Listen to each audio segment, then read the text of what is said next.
আমরা সাধারণত বিরিয়ানি চিকেন বা মাটন দিয়ে তৈরি করে থাকি। আজকে দেখাচ্ছি কিভাবে চিংড়ি দিয়ে বিরিয়ানি তৈরি করতে হয়। তৈরি করছি চিংড়ি বিরিয়ানি। একটা বড় বোলে 500 গ্রাম পরিমাণ বাসমতি চাল নিয়ে নিচ্ছি। চালটা আমি এখানে ধুয়ে নিচ্ছি। অনেক প্যাকেটে কিন্তু আবার লেখা থাকে ধোয়ার কোনো প্রয়োজন নেই, তো সেক্ষেত্রে না ধুলেও হবে। তো আমি ধুয়ে নিয়েছি, আমার প্রয়োজন ছিল। এবার আমি এটাকে পানি দিয়ে ভিজিয়ে রাখবো আধা ঘন্টার জন্য। পানিটা এমনভাবে দিতে হবে যেন চাল থেকে পানিটা অনেক উপরে থাকে, কারণ আধা ঘন্টা পরে কিন্তু চালগুলো আস্তে আস্তে লম্বা হয়ে যাবে, একটু বেড়ে যাবে, তাই পানিটা একটু বেশি দিতে হবে। এবার আমি এটাকে আধা ঘন্টার জন্য এভাবেই রেখে দিচ্ছি। এবার চিংড়িটা আমি প্রসেস করে নিই। চিংড়িটা কিন্তু আমি একদম সুন্দর করে কেটে নিয়েছি। আর পিছনে কিন্তু একটা রগ থাকে, এই যে দেখতে পাচ্ছেন, এখান থেকে কিন্তু রগটাকে আপনাকে বের করে নিতে হবে। সবগুলো চিংড়ি আমি নিয়ে নিচ্ছি। আমি এখানে চিংড়ি নিয়েছি 1 কেজি পরিমাণ। টক দই দিয়ে দিচ্ছি 1 কাপ পরিমাণ। টক দইটা কিন্তু আমি দেওয়ার আগে একটা স্ট্রেনারে নিয়ে পানিটা ছেঁকে নিয়েছি। রসুন বাটা দিয়ে দিলাম 1 টেবিল চামচ পরিমাণ। আদা বাটা 1 টেবিল চামচ পরিমাণ। ধনে গুঁড়ি দিয়ে দিলাম 1 চা চামচ পরিমাণ। শুকনো মরিচের গুঁড়ি 1 চা চামচ পরিমাণ। ভাজা জিরা গুঁড়ি 1 চা চামচ পরিমাণ। লবণ দিয়ে দিলাম 1 চা চামচ পরিমাণ। এবার পেঁয়াজ বেরেস্তা দিয়ে দিচ্ছি 1 কাপ। রান্নার তেল দিয়ে দিচ্ছি আধা কাপ পরিমাণ। আমাকে এটাকে মাখাতে হবে, খুব আলতোভাবে মাখাতে হবে, তা না হলে কিন্তু চিংড়িগুলো ভর্তা হয়ে যাবে, কারণ চিংড়ি কিন্তু খুব নরম একটা জিনিস।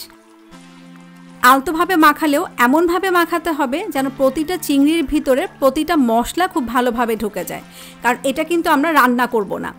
আমি যেভাবে মাখাচ্ছি, এই যে দেখতে পাচ্ছেন, ঠিক এভাবে উল্টে পাল্টে খুব সুন্দর করে মাখিয়ে নিতে হবে। হয়ে গেছে। আমি সাইডে যে মশলাগুলো লেগেছিল সেগুলোও নিয়ে নিলাম। হাতে লেগে থাকা মশলাগুলোও নিয়ে নিচ্ছি, কারণ প্রতিটা মশলাই কিন্তু খুব রিচ। ঠিক এভাবে নিয়ে এভাবে ঢাকা দিয়ে আধা ঘন্টার জন্য রেখে দিচ্ছি। এবার একটা বাটিতে 1 টেবিল চামচ পরিমাণ দুধ নিয়ে নিলাম। এই দুধের মধ্যে আমি 1 গ্রাম পরিমাণ জাফরান দিয়ে দিলাম। একটু চামচে নাড়াচাড়া করে দিচ্ছি। এই জাফরানটা দিলে বিরিয়ানির কালারটাও সুন্দর হবে, আবার একটা আলাদা ফ্রেগ্রেন্সও নিয়ে আসবে। যদি আপনাদের না থাকে কোনো সমস্যা নেই, আপনারা ফুড কালারও ইউজ করতে পারেন। আবার যদি নাও থাকে তাও সমস্যা নেই, না দিলেও হবে। অপেক্ষা করছি 5 মিনিট। চালটা ভিজিয়ে রাখার আধা ঘন্টা হয়ে গেছে। দেখতে পাচ্ছেন চালগুলো কিন্তু অনেক লম্বা হয়ে গেছে। এবার আমি এটাকে সিদ্ধ করে নিব। একটা হাঁড়িতে পর্যাপ্ত পরিমাণ পানি নিয়ে খুব ভালো করে ফুটিয়ে নিয়েছি। এবার তেল দিয়ে দিলাম 2 চা চামচ পরিমাণ। শাহি জিরা দিয়ে দিচ্ছি 1 চা চামচ পরিমাণ। আর লবণ দিয়ে দিচ্ছি প্রয়োজন মতো। লবণটা এমনভাবে দিতে হবে যেন পানিটা লবণাক্ত হয়ে যায়, না হলে কিন্তু বিরিয়ানিটা খেতে একদমই ভালো লাগবে না। একটা চামচ দিয়ে আমি নেড়ে দিলাম, একটু দেখি যেটা আসলে লবণাক্ত হয়েছে কিনা। আমারটা একদম ঠিক আছে। এবার আমি সেই ধুয়ে রাখা চালটা এখানে দিয়ে দিচ্ছি। চালটা দেওয়ার পরে কিন্তু আমি জাস্ট একবার নেড়ে দেব, আর কিন্তু নাড়ব না। অপেক্ষা করছি খুব ভালো করে বলক ওঠা পর্যন্ত। এটা খুব ভালো করে আপনারা লক্ষ্য করুন যে আমি কিভাবে করছি। একটু কিন্তু বলক উঠেছে, আর এই সময় কিন্তু নড়াচড়া করা যাবে না। দেখেন খুব জোরে বলক এসছে। এবার আমি চুলাটা বন্ধ করে দিচ্ছি। ঠিক এভাবেই কিন্তু আপনাদেরকে করতে হবে। এবার আমি একটা স্ট্রেইনারে এটাকে ঢেলে দিচ্ছি। এই প্রসেসে কিন্তু চালটা 70 থেকে 80% সিদ্ধ হয়ে গেল, বাকি 20% কিন্তু চিংড়ির সাথে সেদ্ধ হবে। এবার একটা জিনিস লক্ষ্য রাখতে হবে, ঢালার সময় যেন শাহি জিরাগুলোও একদম সুন্দর করে চালের মধ্যে পড়ে যায়। মূল প্রসেসে চলে যাচ্ছি।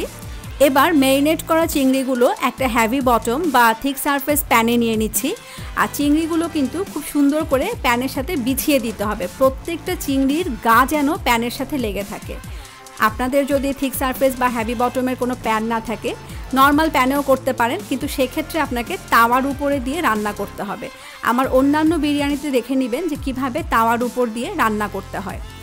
আমি সবগুলো মশলা খুব সুন্দর করে বাটি থেকে মুছে দিয়ে দিচ্ছি, কারণ আমি আগেই বলেছি মশলাগুলো অনেক রিচ, আর মশলাগুলো সবগুলো দিলে বিরিয়ানির টেস্টটাও অনেক ভালো হবে। এবার আমি যেই চালটা সিদ্ধ করেছিলাম তা থেকে একটা লেয়ার দিয়ে দিচ্ছি। আমি কিন্তু একসাথে পুরো চাল দিয়ে দেব না। এখানে কিন্তু আমি সেদ্ধ করা 50% চাল দিয়ে দিচ্ছি। আর চালটা এমনভাবে বিছাতে হবে যেন সমস্ত চিংড়ি সুন্দরভাবে ঢেকে যায়। একটা চামচ দিয়ে সুন্দর করে একটু ছড়িয়ে দিচ্ছি। আর যেহেতু আমি চালটা তেল দিয়ে সিদ্ধ করেছিলাম, সেজন্য চালটা কিন্তু অনেক সুন্দরভাবে ঝরঝরে হয়ে সেদ্ধ হয়েছে। এবার দারচিনি দিয়ে দিলাম 2 টুকরো, এলাচ দিয়ে দিলাম 4টি, লং 4টি, 15-20টির মতো কাজু বাদাম একটু বিছিয়ে দিচ্ছি, কয়েকটা কাঁচামরিচ ঠিক এভাবে আগাটা একটু ছিঁড়ে নিয়ে দিয়ে দিচ্ছি। কাঁচামরিচটা কিন্তু কোনোভাবেই পুরাটা চিড়ে দেবেন না, তাহলে কিন্তু বিচিগুলো বের হয়ে যাবে আর খেতে খুবই বাজে লাগবে। এভাবে আগা ফাটিয়ে কাঁচামরিচটা দিলে হবে কি, ঝালটা বের হবে না, কিন্তু আবার গন্ধটা সুন্দর বের হবে। এবার পেঁয়াজ বেরেস্তা দিয়ে দিচ্ছি, খুব অল্প পরিমাণ, একটু ছড়িয়ে ছড়িয়ে দিয়ে দিচ্ছি ফ্লেভারটা সুন্দর আসার জন্য। এবার বাকি 50% সেদ্ধ করা চালটা আমি বিছিয়ে দিচ্ছি। আবার খেয়াল রাখতে হবে যেন সমস্ত উপকরণ সুন্দরভাবে চালটা দিয়ে ঢেকে যায়। চারিদিকে ছড়িয়ে ছড়িয়ে দিয়ে দিচ্ছি। চালটা বিছানোর সময় আরেকটা জিনিস খেয়াল রাখবেন, কোথাও উঁচু বা কোথাও নিচু যেন না হয়, একদম সুন্দরভাবে যেন সমান হয়ে থাকে। এবার হাতাটা দিয়ে ঠিক এভাবে চালগুলোকে সুন্দর করে বিছিয়ে দিতে হবে। ঘি দিয়ে দিচ্ছি 3 টেবিল চামচ পরিমাণ, একটু এভাবে ঘুরিয়ে ঘুরিয়ে দিতে হবে যেন সমস্ত বিরিয়ানিটার ভিতর ঘিগুলো আসলে সুন্দরভাবে ছড়িয়ে যায়। দেখতে পাচ্ছেন শাহি জিরাগুলোও কিন্তু দেখতে অনেক সুন্দর লাগছে। এবার আমি আবার অল্প একটু বেরেস্তা দিয়ে দিচ্ছি, খুব বেশি না কিন্তু খুবই সামান্য পরিমাণ, একটু ছড়িয়ে ছড়িয়ে দিয়ে দিলাম। এবার দিয়ে দিচ্ছি সেই গুলে রাখা জাফরানটা, একটু ছড়িয়ে ছড়িয়ে দিতে হবে, পুরোটা কিন্তু একবারে ঢেলে দিবেন না, একটু একটু করে এভাবে দেবেন, তাহলে কালারটা অনেক সুন্দর আসবে। দুধ দিয়ে দিচ্ছি 1 কাপ পরিমাণ, দুধটা কিন্তু একটু গরম হলে ভালো হয়, দুধটা কিন্তু একটু ঘুরিয়ে ঘুরিয়ে দেবেন। আর এখানে কিন্তু আমি কোনো এডিশনাল পানি দিচ্ছি না, কারণ বিরিয়ানিতে কিন্তু কোনো এডিশনাল পানি দেয়া হয় না। কয়েকটা পুদিনা পাতা এভাবে একটু ছড়িয়ে দিচ্ছি, শুধুমাত্র একটু গন্ধ আসার জন্য। ঢাকনাটা দিয়ে দিলাম, আমার ঢাকনাটা কিন্তু এয়ার টাইট, তাই আমি এটাকে একদম ডিরেক্ট চুলার উপর বসিয়ে দিচ্ছি। আঁচটা একদম মিডিয়াম থাকবে। অপেক্ষা করছি 5 মিনিট। 5 মিনিট পরে চুলার আঁচটা একদম লো করে দিয়ে আরও 10 মিনিট রান্না করব।